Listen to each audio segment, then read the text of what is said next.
2020 coronavirus time, and I decided to read children's books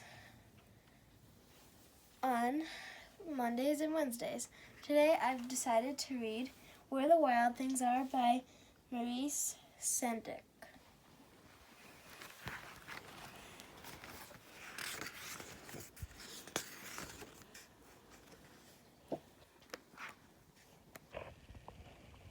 That night, Max wore his wolf suit and made himself mischief of one kind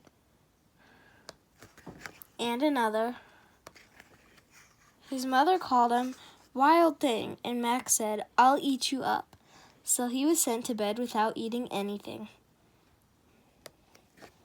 That very night, in Max's room, a forest grew and grew and grew until the ceiling hung with vines and walls became the world all around. And an ocean tumbled by with a private boat for Max, and he sailed off through night and day, and in and out of weeks, almost over a year, to where the wild things are.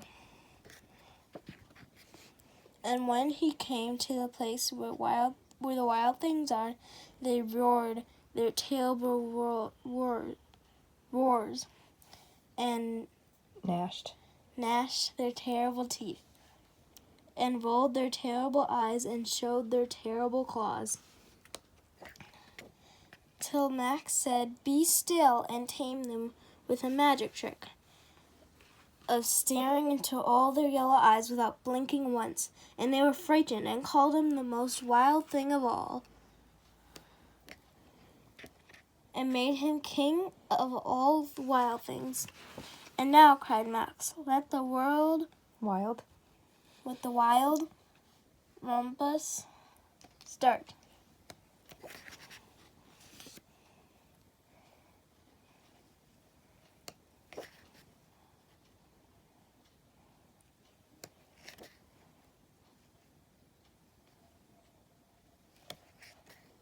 "Now stop," Max said, and he sent all the wild things off to bed without their supper. And Max, the king of all wild things, was lonely and wanted to be somewhere where someone loved him best of all. Then, all around, from far away across the world, he smelt good things to eat. So he gave up being king of where the wild things are. But the wild things cried, "Oh, please don't go. We'll eat you up. We love you so." And Max said, "No." The wild things roared with their terrible roars and gnashed their terrible teeth and rolled their terrible eyes and showed their terrible claws. But Max stepped onto his private boat and waved goodbye and sailed back over a year, in and out of weeks, and through a day, and into night of his very own room, where he found his supper waiting for him. And it was still hot. The end. Where the Wild Things Are from Maurice Sendak.